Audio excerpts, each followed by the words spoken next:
GMP 성경 이야기 가족 여러분 안녕하십니까? 하나님은 사랑이시라라는 관점에서 안교 교과를 해설하고 있는 GMP 안교 교과 해설의 김기용 목사입니다. 이번 주는 제2과 세상에서의 죽음을 공부하도록 하겠습니다. 연구 범위는 창세기 2장, 3장, 그리고 시편 115편, 요한복음 5장, 그리고 로마서 5장, 고린도후서 5장입니다. 기억절은 로마서 5장 12절 말씀인데요. 그러므로 한 사람으로 말미암아 죄가 세상에 들어오고 죄로 말미암아 세상이 들어왔나니 이와 같이 모든 사람이 죄를 지었으므로 사망이 모든 사람에게 이르렀느니라. 안식일 오후는 사단이 어떻게 아담과 하와를 타락시켜서 죄와 죽음을 이 땅에 가져왔는지, 그럼에도 불구하고 하나님께서는 어떻게 인류를 위한 소망을 준비하셨는지를 보게 될 것이라고 이번 과의 흐름을 이야기하고 있습니다. 그럼 각 요일별 주요 질문에 대한 답변을 짧게 살피고 요일별 설명을 이어가도록 하겠습니다. 첫째 날 일요일, 상반된 진술. 에덴의 완벽함 속에서 허락된 자유의지의 실체를 창세기 2장 16절 17절은 어떻게 보여주는가? 동산 각종 나무의 열매는 내가 임의로 먹되 라는 말은 그 가운데 있는 어떤 열매도 자유롭게 먹을 수 있음을 이야기하고 있습니다. 또 위험과 경고를 주심으로 먹지 말아야 할 것도 알려주시면서 순종을 통한 기쁨을 얻는 기회도 주셨다. 이렇게 대답하겠습니다. 네, 두 번째 질문, 창세기 3장 1절로 4절을 읽어보라. 하와의 입장에서 뱀의 말이 그토록 설득력 있게 들렸던 이유는 무엇인가? 첫째, 그때까지 이 세상의 죄와 죽음에 대한 증거가 전혀 없었다. 둘째, 뱀이 아무런 문제 없이 너무나 맛있게 금지된 열매를 먹고 있었다. 이 두 가지 사실이 하와가 이 뱀의 말을 따를 수밖에 없는 설득력을 주었다는 것입니다. 월요일, 뱀에게 소금. 창세기 3장 1절로 7절을 읽어보라. 하와는 무엇을 기준으로 하나님의 말씀과 뱀의 말 사이에서 선택했는가? 하나님의 말씀보다 자신의 느낌, 즉 먹음직도 하고 보암직도 하고 지혜롭게 할 만큼 탐스러워 보이는 것을 선택했다. 이렇게 성경이 이야기하고 있습니다. 화요일, 결코 죽지 아니하리라. 창세기 3장 4절을 읽어보라. 이 거짓말은 다른 어떤 모양들로 여러 세월 동안 반복되어 왔는가? 네, 너희가 결코 죽지 아니하리라 하는 말은 고대 종교, 철학, 그리스 철학의 주된 기둥이 되었고, 서양의 문화와 사도시대 이후 지금까지 모든 종교에 스며들어 있다. 이렇게 교과에서 설명하고 있습니다. 또 하나 화요일의 질문은요. 영혼 불멸과 대조적으로 다음 성경절들은 무엇이라고 가르치고 있으며 영혼 불멸에 대한 거짓말을 반박하기 위해 이 성경절들을 어떻게 사용할 수 있는가? 네, 시편 115편, 요한복음 5장, 또 시편 146편, 마태복음 10장, 고린도전서 15장에 나오는 이 말씀들은 첫 번째로 죽은 자는 찬양을 하지 못한다. 또 죽은 자는 예수님 재림 시에 그 음성을 듣고 일어날 것이다. 호흡이 끊어지면 흙으로 돌아가 생각이 소멸한다. 마지막 나팔에 호련히 변화할 것이다. 네, 이런 내용들은 죽은 사람은 거기서 그 모든 것이 소멸된다는 것을 이야기하고 있습니다. 그래서 적절한 기회를 봐서 성경절들을 인용해서 그 영혼 불멸 사상에 대한 질문을 던짐으로써 이런 것들을 해결할 수 있다고 생각을 합니다. 자, 수요일 죄의 결과 창세기 3장 7절로 19절과 로마서 5장 12절에 의하면 죄가 가져온 주된 결과는 무엇이었는가? 네, 간단하게 이야기하면 사망이 들어왔다 이것입니다. 자, 목요일 첫 번째 복음의 약속 창세기 3장 15절 21절을 읽어보라. 이 성경절들에서 모든 인류를 위한 어떤 소망을 발견할 수 있는가? 여자의 후손을 통해 뱀, 사단의 모든 것을 회복시키실 것과 그들이 잃어버린 옷을 하나님이 십자가에서 발가 벗음으로 그분에 의해 옷을 입히실 것이 계시되었다. 이렇게 요약해서 답을 하겠습니다. 자, 요일별 주요 내용들을 살펴보도록 하겠습니다. 교과를 이해하시는데 특별히 하나님의 마음을 이해하는 데 좀 도움이 되었으면 합니다. 저희 교과 방송이 하나님은 사랑이시라라는 관점에서 교과를 본다고 말씀을 드렸습니다. 그러니까 제가 여러분들과 나눌 것은 하나님의 마음이 어떠했을까? 우리가 그분의 마음을 좀 헤아리는 것이 중요하지 않나 이렇게 생각을 해서 저는 그쪽을 중점적으로 다루도록 그렇게 하겠습니다. 먼저 안식일 오후 이야기입니다. 사단이 자기가 하늘에서 있을 곳을 얻지 못하고 쫓겨났을 때 이 땅에 와서 이 에덴에 사는 경건한 부부를 보게 되었습니다. 그들의 행복과 평화 가운데서 자기가 영원히 잃어버린 행복의 환상을 보았습니다. 시기심이 통해 그는 그들을 불순종하도록 선동하고 죄책과 죄의 형벌을 가져다 주려고 단호히 결심했다고 그랬습니다. 우리가 지난주에 공부한 것입니다. 그래서 그는 그들의 사랑을 불신으로 그들의 찬송의 노래를 창조주께 대한 비난으로 변화시킬 참이었다, 이렇게 이야기합니다. 이와 같이 하여 그는 이 무죄한 자들을 자기 자신이 당하는 것과 동일한 비참함 가운데 빠뜨릴 뿐 아니라 하나님께 욕을 돌리게 하고 하늘의 슬픔을 일으키려고 하였다. 결국 이제 하와가 선악과를 따먹고 아담도 같이 먹음으로 하늘의 슬픔이 일어났습니다. 그런데 사단은 이렇게 해서 하나님께 슬픔을 드리는 걸로 자기가 복수를 한다고 생각했지만 하나님을 우습게 본 거예요. 그 정도로 끝날 분이 아닙니다. 원래 사단이 이렇게 했으면 온 우주는 이 사단이 한 말이 그런가 안 그런가 궁금해 했을 텐데 결국 온 우주에 하나님이 어떤 분이신지 알리는 계기가 된 것입니다. 아담과 하와가 범죄를 안 했으면 하나님의 이 사랑이 안 드러났겠죠. 베일에 쌓여 있었겠죠. 그런데 비록 예수님이 십자가에 못이 박혀 발가벗겨 돌아가시긴 하셨지만 하나님께서는 온 우주에 하나님의 사랑이 어떠하심을 보여주고 공의가 어떠함도 보여주며 사단의 그 말이 틀렸다는 것을 명확하게 증명할 한 증거를 가지게 되셨습니다. 여기 대쟁투 651페이지와 674페이지에 공통적으로 기록되어 있는 말인데요. 우리 구주께서는 십자가의 표를 영원히 언제나 간직하실 것이다. 그분의 상하신 머리와 옆구리와 손발에는 죄가 빚어놓은 잔인한 유일의 흔적이 남게 예수님이 손과 발에 그 십자가에 못 박힌 그 옆구리에 찔린 창자국을 영원히 간직하신다.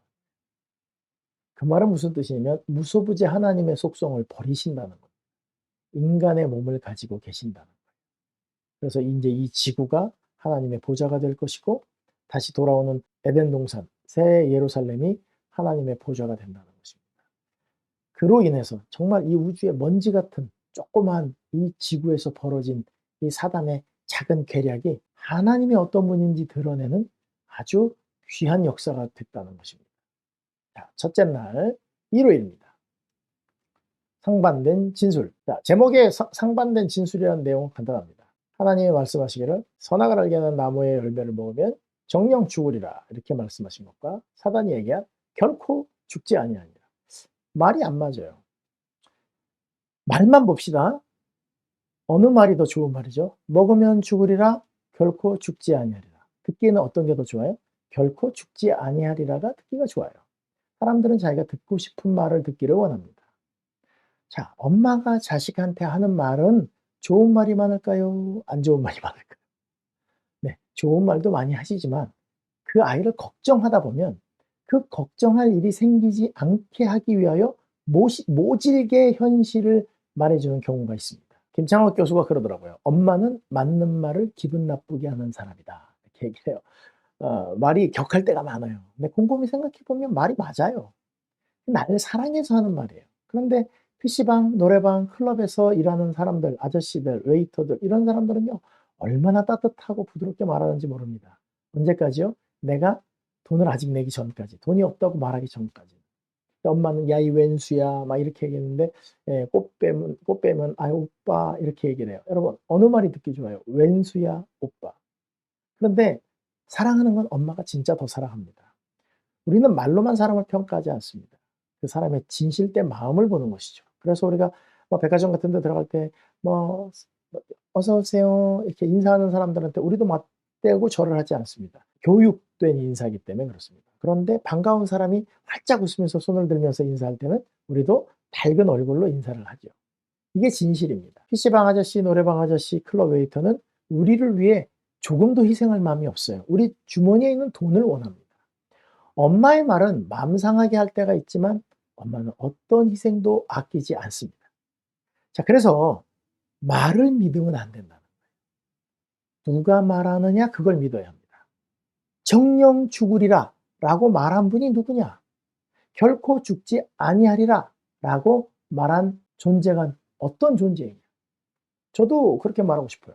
여러분 아무렇게나 살아도 하나님은 사랑이기 때문에 다 구원받습니다. 믿기만 하십시오. 구원받습니다. 이게 훨씬 쉽습니다. 이건 우리가 듣고 싶은 말이에요. 근데 정말 구원을 가져다 줄까요?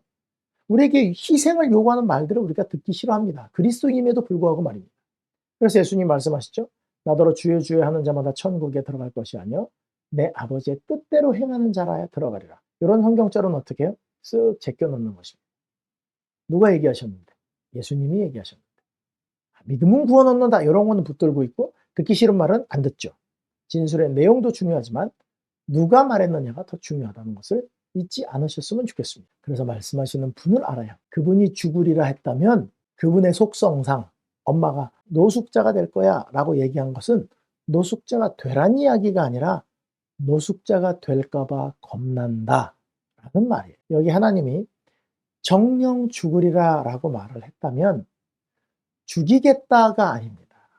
네가 선악과를 먹게 돼서 네가 죽게 될까 봐, 너랑 헤어지게 될까 봐 무섭다 그런 뜻입니다. 상반된 진술이 있습니다. 내용, 말 중요하지 않습니다. 누가 말했느냐, 나를 더 사랑하는 사람이 말했느냐, 이것이 훨씬 중요한 것입니다.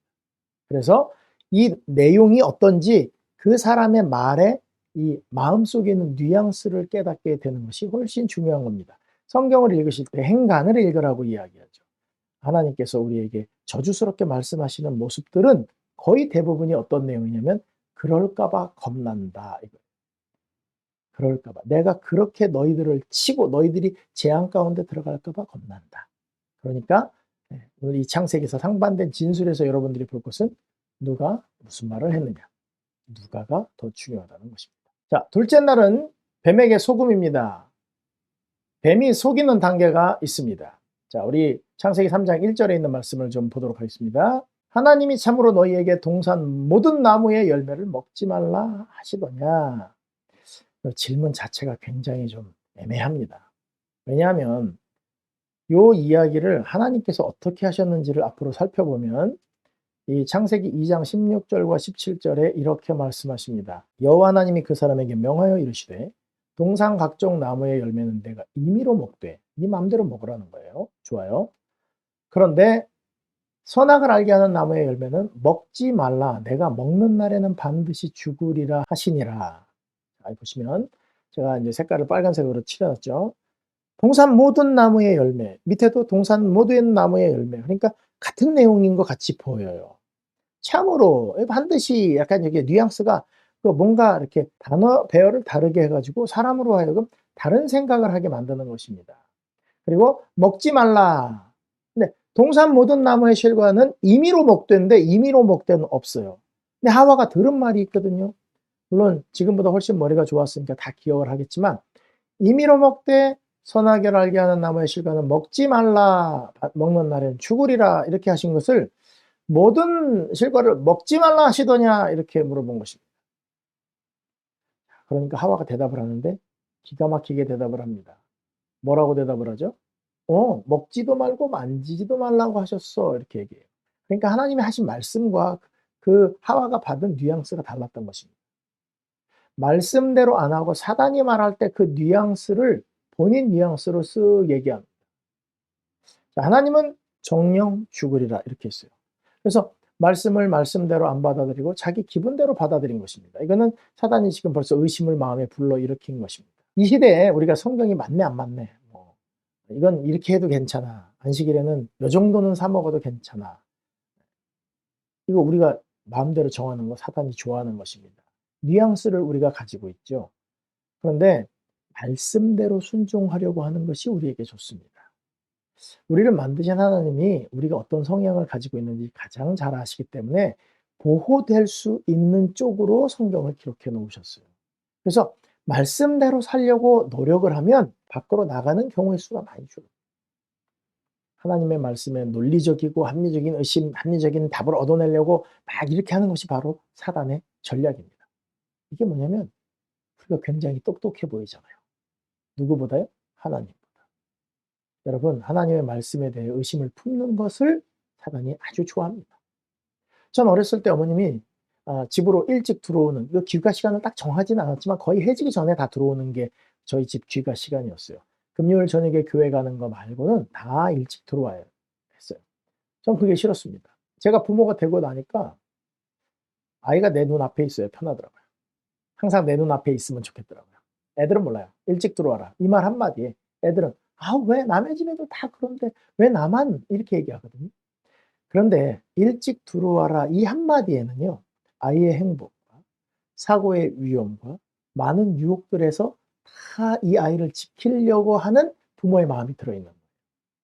근데 조금만 생각하면 이것을 어길 수 있는 핑계가 생깁니다. 아니, 밤거리가 얼마나 밝은데 위험해? 사람이 이렇게 많은데 뭐가 위험해? 무슨 사고? 난 괜찮아. 요즘 시대가 어떤 시대인데?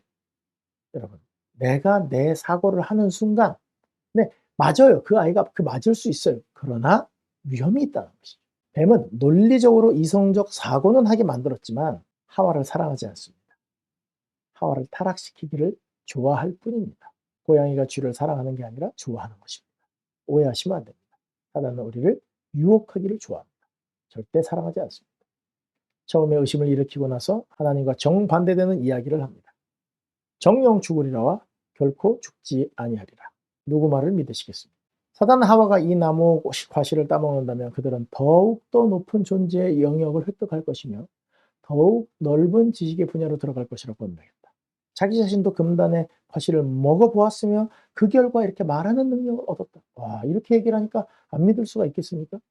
그리고 그는 여호와께서 그들이 그분과 동등하게 높아지지 않도록 하기 위해서 그들에게 그것을 금하신 것이라고 교묘하게 암시하여 그는 이 나무의 실과는 지혜와 능력을 주는 놀라운 특성이 있기 때문에 그분께서 그들에게 그것을 먹는 것뿐 아니라 만지는 것도 금하신 것이라고 말했다. 만지지 말라고 언제 얘기했어요. 근데 하와의 느낌을 가지고 그렇게 얘기를 하는 것입니다. 유혹자는 하나님의 경고는 사실 그대로 성취되지 않을 것이며 단순히 그들을 위협하려고 얻어낸 것이라고 암시하였다. 그들이 죽는 일이 어떻게 있을 수 있단 말인가? 죽음을 본 적이 없는데. 그들은 이미 생명나무 실과를 먹지 않았던가? 하나님께서 그들이 한층 더 고상하게 발달하고 더 큰 행복을 발견하는 것을 막으시려고 노력해 오셨다고 그는 암시했다. 자, 이 말이 뭐냐면 하나님을 의심하게 한 것입니다. 하나님을 의심하게 한 거예요. 이게 문제입니다. 그래서 하나님을 의심하고 선악과를 따먹게 되었습니다. 하와는 믿음이 없었던 것이 아닙니다. 진짜 이 사단의 말을 믿었습니다. 믿음이 있었어요. 그런데 대상이 잘못된 것입니다. 여러분, 보이스피싱에 넘어가는 사람들의 문제가 뭔지 아십니까? 누구 말을 믿어요? 사기꾼 말을 믿는 것입니다. 보이스피싱 하는 사람들이 지금 대출금을 갚으면 더 싼 이자로 뭘 빌려준다. 이렇게 해서 보이스피싱을 당한다고 하고 누가 지금 납치당했으니까 사고가 났으니까 돈을 빨리 붙여야지 이거 해결한다고 얘기하는데 해결해 주려고 그러는 게 아니에요. 돈을 그냥 탐내는 것이지. 여러분, 사랑하는 고객님 이렇게 말하면서 우리 돈을 사랑하는 사람들 믿지 말고 어이구 이 문둥이 같은 가시네야 이렇게 말하면서 누구보다 우리를 사랑하는 부모님의 말을 따라야 문제가 없는 것입니다. 선악과를 따먹었을 때 그건 맛이 좋았다.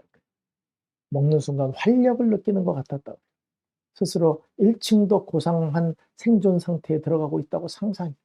그래서 여자는 따서 먹었습니다. 그리고 범죄자가 돼서 남편을 멸망시키는 일에 사단의 대리자가 되었다고 했습니다. 이상하고 부자연스럽게 흥분된 상태에서 금단의 과실을 두 손에 들고 그 여자는 남편이 있는 곳을 찾아가서 모든 일을 말했다. 여러분, 기분이 이렇게 위험한 것입니다. 우리는 기분 따라 믿을 것이 아니라 주신 말씀을 따라 하나님이 어떤 분이신지 알고 따라가야 할 것입니다. 셋째 날 화요일 결코 죽지 아니하리라. 지금은 온 세상에 일반 상식처럼 영혼 불멸에 대한 개념이 자리를 잡고 있습니다. 교과책에서는 이 고대 종교와 철학이 이 거짓말을 기초로 삼고 있다 이렇게 이야기하고 있습니다. 피라미드나 미라 같은 이집트 유적에서도 그 영향을 찾아볼 수 있고 그리스 철학의 주된 기둥 중 하나가 되었고 이것이 서양 문화와 사도시대 이후에 기독교에도 영향을 끼쳤다. 자세한 내용들을 많이 알 수 있지만 그보다 더 중요한 것을 한번 좀 생각해 보고자 합니다. 사단이 에덴 동산에서 한 말입니다. 너희가 결코 죽지 아니하리라. 이 너희가 결코 죽지 아니하리라 한 이 창세기 3장 4절에 있는 말씀. 아니, 영혼이 죽으면 어떻고 안 죽고 살아있으면 어떻습니까?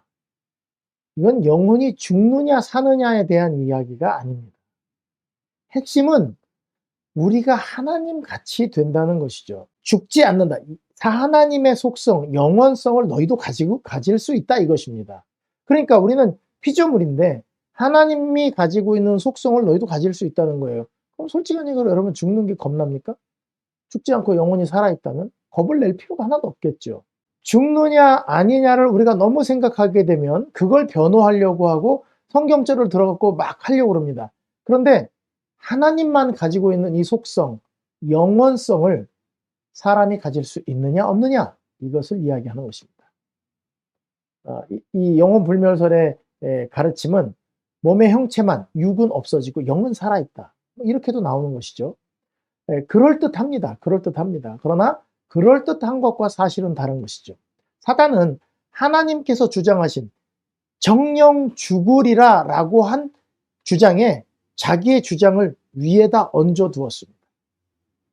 그러니까 만약에 우리가 그럴 것이다 라고 생각하고 그게 사실이 아님에도 불구하고 우리는 피조물로서 우리의 한계가 있음에도 불구하고 자꾸 죽지 않는다는 생각을 가지는 것은 뭐냐면 그걸 사단의 주장을 인정하는 것이 되는 것입니다. 사단은 이것을 두루 활용해서 지금까지 짐승과 그의 우상들을 만들고 교황, 여러분들 잘 아시는 이 교황, 예수 그리스도의 대리자일 뿐 아니라 그는 육신의 베일 속에 감추어진 예수 그리스도 자신이다. 이게 이 영혼불멸설의 뿌리가 뭐냐면 하나님 같이 되어 이것입니다. 좀 어떻게 보면 우리가 그런 논쟁을 하는 것의 뿌리가 어디 있는지 좀 아는 건 중요한 것 같아요. 이 세상을 유혹한 정신이 그대로 남아있는 거예요. 그죠? 그래서 다음 과가 3과인데요. 인간의 본질을 이해함인데 우리가 어떤 존재인지 아는 것, 이것이 가장 중요한 것입니다. 여러분, 로봇이 바둑 좀 둔다고 해서 사람과 대화를 좀 할 수 있다고 해서 사람과 같을 수는 없는 것입니다. 로봇은 로봇입니다. 다시 말하면 우리가 사고를 좀 하고 판단을 좀 하고 우리가 좀 창조적인 마인드를 가지고 있다고 해서 하나님과 같이 될 수 있느냐? 그렇지 않습니다. 영혼이 죽느냐 사느냐 결코 죽지 아니하리라 한 말이 하나님의 주장한 것과 상반된 모순된 주장인데 그 베이스가 뭐냐는 것입니다. 하나님과 같이 되어의 베이스가 있다는 것입니다. 루스벨이 하나님과 같이 되려고 했던 정신, 영혼이 죽지 않는 것도 그 정신에서 나온 것이기 때문에 우리가 이걸 굉장히 조심해서 다뤄야 할 것입니다. 제일 중요한 것은 뭐냐면 우리가 피조물이고 제가 여러 번 말씀드렸잖아요. 우리 육체는 우리가 할 수 있는 의지로 돌아가는 게 하나도 없다고요. 피부 재생, 그다음에 혈액 순환, 물을 거르고 소화하고 흡수하고 그걸 에너지로 바꾸고 하는 것은 여러분들의 의지와 상관없이 하나님께서 만들어 놓은 법칙에 따라 다 이루어지는 것일 뿐 저희는 그저 1%, 2% 먹고 눈 뜨고 보고 움직이고 의지를 따라 활동하는 것 조금 할 수 있는 것이지 이 모든 일은 하나님께서 주관하고 계신다. 뿐만 아니라 약 80일 정도가 지나면 우리의 평균, 우리의 모든 세포들은 다 다시 재생되어서 새 사람이 되고 있다. 우리는 하나님의 창조 사역이 매일 이루어지는 가운데 살고 있다는 걸 알고 이 모든 기운이 하나님께로부터 온다는 것을 인정하고 순종하는 것이 우리에게 가장 행복하고 복된 길이 된다는 것입니다. 그래서 전도서 3장 11절에 보면 이렇게 써 있습니다. 하나님이 모든 것을 지으시되 때를 따라 아름답게 하셨고 또 사람들에게는 아주 유한하고 한계가 있는 사람들이지만 영혼을 사모하는 마음을 주셨느니라. 여러분, 마음의 이 쉬운 성경에는 뭐라면 마음의 영혼의 감각을 주셨다 이렇게 얘기했어요. 그러면서 한 말이 뭐냐면 하나님께서 처음부터 마지막까지 행하신 일의 시종을 사람은 측량할 수 없다는 것입니다. 그러니 판단하려고 하지 말라는 거예요. 처음부터 마지막까지의 하나님의 일을 알 수 없는 것이 분명하기 때문에 다 깨달을 수 없는 것이 분명하기 때문에 이 하나님의 의의 원칙과 조화를 이루어서 그분께 순종하는 것, 이것이 행복과 영생의 조건이에요. 하나님이 영원하신데 우리가 일찍 죽어버리면 그게 무슨 의미가 있겠습니까? 하나님이 그래서 우리에게 뭘 사모하는 마음을 주셨다? 영원을 사모하는 마음을 주셨습니다. 죄를 지은 인간은 반드시 죽습니다. 죄의 결과도 그렇습니다. 사단은 이 죽는다는 인간이 싫어하는 마음을 파고 들어가가지고 많은 영화와 소설 이야기 속에서 죽으면 끝나는 게 아니다. 이렇게 영혼이 살아있다라는 것들을 만들어냈어요. 뭐 사랑과 영혼 대표적으로 처음 이제 이렇게 이런 걸 시작한 영화라고 볼 수 있고요. 뭐 도깨비라든지 그 외에 요즘은 죽은 사후 세계를 다루지 않는 작품이 없을 정도로 굉장히 많은 부분들이 그렇게 들어갑니다. 또 이 죽음의 후 세계를 되게 무섭게 하기 위해서 막 좀비라든지 이런 것들이 등장해 가지고 죽으면 그냥 죽는 게 아니라 또 이런 식으로 변한다. 사람으로 하여금 자기가 알지 못하는 세계에 대해서 혼란스럽게 만들어 놨어요. 여러분, 죽느냐 안 죽느냐 문제가 아닙니다. 하나님처럼 된다는 유혹에 넘어가지 않아야 되는 것이 굉장히 중요한 포인트라고 저는 생각을 하기 때문에 이렇게 한번 다뤄 봤습니다. 자, 넷째 날 수요일 죄의 결과, 그리고 목요일 첫 번째 복음의 약속, 이 두 가지는 이어지는 거고 한 이야기이기 때문에 한 번에 설명을 좀 하도록 그렇게 하겠습니다. 내가 흙으로 돌아갈 때까지 얼굴에 땀이 흘러야 먹을 것을 먹으리니 내가 그것에서 취함을 입었음이라. 너는 흙이니 흙으로 돌아갈 것이니라 하십니다. 네, 죄를 짓고 난 다음에 흙에서 취함을 받았던 사람이 흙으로 돌아가는 형벌을 받았습니다. 죄라는 것의 실체가 드러나는 것입니다. 여기를 생각하면 정말 마음이 아픕니다. 우리가 매일 이야기하는 죄의 결과로 이 땅에 죽음이 들어오게 됐다 이렇게 얘기를 하죠. 죄의 결과는 당연히 죽음입니다. 죽음은 그냥 오지 않습니다. 모든 불행을 함께 끌고 왔습니다. 사랑하는 여자와 함께 죽겠다는 사랑의 열정을 보이면서 선악과를 급히 받아먹었던 아담. 같이 죽을 거라고 했어요. 딱 먹고 난 다음에 어떻게 됐어요? 수치를 느끼고 치마를 만들어 입고 하나님이 부르시는 음성을 듣고 두려워하여 하나님을 피하여 숨습니다. 그리고 하나님이 어디 있느냐? 내가 벗었으므로 두려워하여 숨었습니다. 그러면서 왜 먹었느냐? 누가 너한테 벗었다고 했느냐? 그랬더니 하나님이 주신 여자가 줘서 하와를 비난합니다. 그러면서 하나님께서 주신, 그 말은 무슨 말이냐면 하와를 준 하나님도 책임이 있다는 것입니다. 또 하와는 당신이 만드신 피조물 중에 예쁜 뱀이 이럴 줄은 몰랐습니다. 그러면서 뱀을 탓하면서 뱀을 만드신 하나님께 핑계를 댑니다. 여러분 잘 생각해 보세요. 지금 이 두 아이는 자기가 잘못했고 두렵고 수치스럽고 부끄러워서 숨어 있는데 하나님께서 나타나셨어요. 어떤 마음으로 나타나셨겠습니까? 우리는 인간이 죄의 결과, 죽음을 맞닥뜨린 상태이기 때문에 두려움 가운데 있고 우리가 그런 후손이기 때문에 우리에게 관심이 많기 때문에 하나님은 어떠셨는지에 대해서 관심이 없어요. 하나님께서 에덴 동산을 거닐러 오시는데 소리가 나면 제일 먼저 나오던 아담과 하와가 안 나옵니다. 숨었습니다. 하나님께서 아시니까 부릅니다. 아담아, 내가 어디 있느냐? 그랬더니 벗어서 숨었다는 것입니다. 선악을 모르는 게 제일 좋은 거거든요. 근데 이 아담과 하와가 선악을 알게 됐어요. 그래서 하나님이 찾아오셔서 가슴이 아팠습니다. 너 왜 그랬니? 그랬더니 뭐라 그래요? 당신이 주신 여자가, 당신이 만드신 뱀이, 이렇게 하는 것입니다. 서로 좀 이렇게 감싸줘도 시원찮을 판에 서로를 비난하는 모습을 보고 마음이 아프셨어요. 그래서 하나님께서는 가장 먼저 하신 말씀이 이 말씀이에요. 저는 왜 뱀에게 선고한 것이 우리에게 복음이 되었는가 이렇게 생각했는데 뱀에게 선고가 중요한 게 아니고 지금 이 사태가 터졌는데 하나님이 가장 먼저 주신 게 뭐냐면 그냥 약속입니다. 내가 너로 여자와 원수가 되게 하고 내 후손도 여자의 후손과 원수가 되게 하리니 여자의 후손은 내 머리를 상하게 할 것이요 너는 그의 발꿈치를 상하게 할 것이니라 하시고 당신의 아들을 이 땅에 보내서 인간으로 보내서 그 사단의 머리를 상하게 할 것이라고 말씀을 하셨어요. 아담이 이해했겠습니까? 이거를? 모릅니다. 하와가 이해하겠어요? 모릅니다. 심지어 듣는 사단도 이해를 했을까요? 몰랐을 것입니다. 이게 무슨 일인지. 그런데 이 하나님의 깊은 알 수 없는 사랑, 예수님이 이 땅에 오실 때 엄청난 힘을 가진 군대 장관으로 오셔서 세상과 싸운 게 아니라 그냥 쬐끄만 아기로 온 거예요. 사단이 깜짝 놀랐습니다.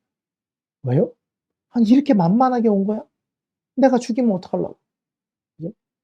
그러니까 이 아무것도 모르는 아담, 하와, 사단을 위해서 하나님께서는 당신의 사랑의 극치, 가장 높은 것을 제일 먼저 선포하시는데 뱀에게 선포하시면서 이 아담과 하와가 듣도록 하시는 것입니다.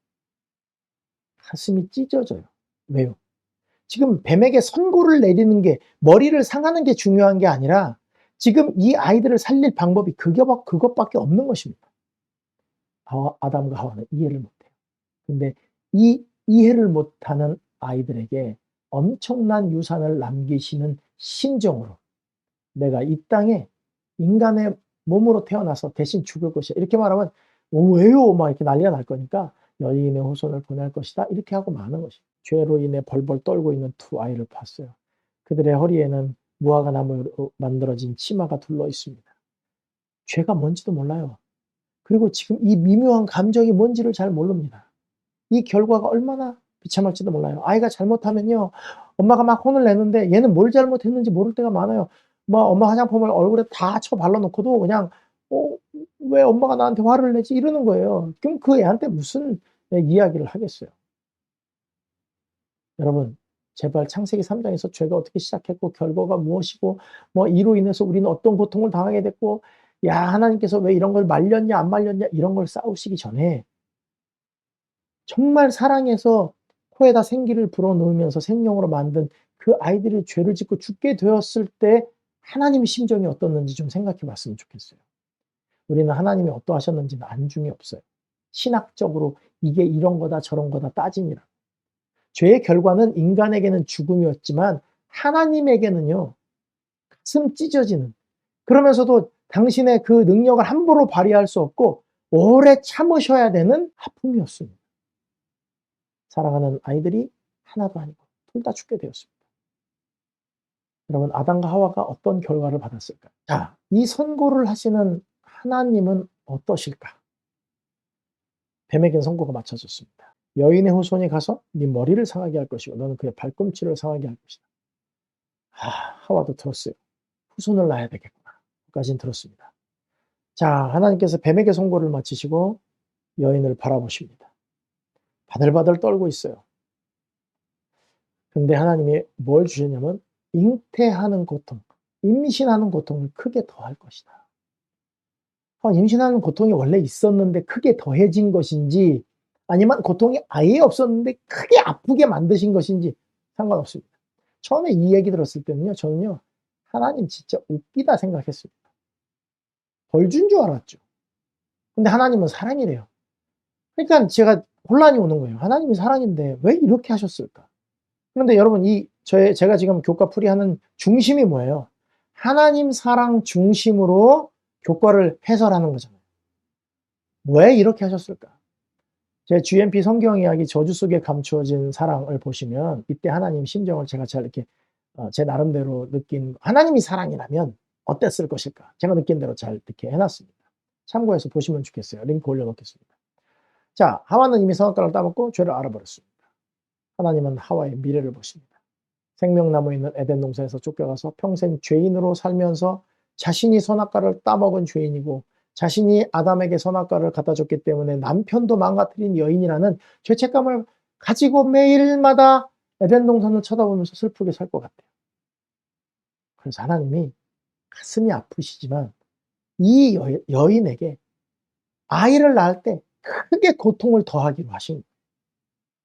저주가 아닙니다. 엄청난 축복입니다. 여자가 아이를 낳기 전에 자기 몸매만 생각하고 자기 몸만 생각합니다. 그런데 임신을 하잖아요. 감기약도 안 먹고요. 몸에 안 좋다는 거 안 먹고요. 예쁜 것만 골라 먹습니다. 예쁜 거 골라 먹는다고 예쁜 애가 나온다는 거 웃기는 이야기입니다. 과학적으로 말이 안 됩니다. 근데 엄마 마음이 그래요. 예쁜 아이를 낳고 싶은 거예요. 네, 마음이 그렇다는 거예요.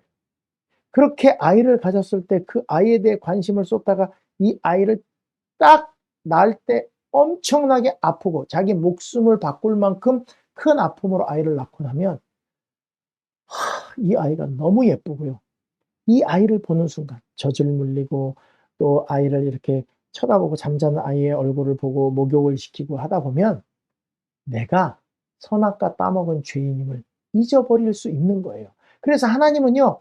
크게 두려움에 떨고 있는 하와에게 이 고통을 더해주는 것처럼 보이지만 사실은 죄책감, 이 고통보다 더 괴롭고 더 힘든 죄책감을 해결해 주기 위해서 이 잉태하는 고통을 더하신 것입니다. 아담도 마찬가지입니다. 너가 나무 실과 먹었으니까 너는 평생 수고해야 된다. 이마에 땀이 흘려야 먹을 것이다. 집에 아들이 일 안 하고 팽팽 놀면 좋겠어요? 일 열심히 하면 좋겠어요? 갔다 와서 피곤하다고 침대에 누워 있어도 안타깝죠? 그런데 일하는 게 나아요? 팽팽 노는 게 나아요? 네, 열심히 일하는 게 나아요. 그런데 아담은 그때 직업이 뭐였어요? 농사 짓는 거예요. 농사를 짓게 될 때, 여러분, 처음에는 저도 농사 잘 못 짓지만, 하여튼 심어 놓으면 잘하잖아요. 되게 신기해요. 와, 열리잖아요. 더 신기해요. 따먹잖아요. 너무 좋아요. 이걸 하는 동안은요, 일구는 동안은요, 내가 아내에게 속아 선악과를 따먹고 하나님을 거역한 죄인이라는 걸 잊어버릴 수 있게 한 거예요. 평생 수고하는 이유가 뭔 줄 알아요? 평생 죄인처럼 살지 마, 그 뜻이에요. 여러분, 사는 날 동안 죄책감을 잊게 해주시고 결국 흙으로 돌아가게 하신 거예요. 자기가 손으로 만들고 생기를 불어넣은 그 예쁜 아이들을 다시 흙으로 돌려보내는 슬픔을 겪으시는 하나님. 생각해 보셨습니까? 흙으로 돌아가는 게 쉽겠어요? 계속 살아있게 하는 게 쉽겠어요? 살아있게 하는 게 더 쉽죠. 더 좋아요.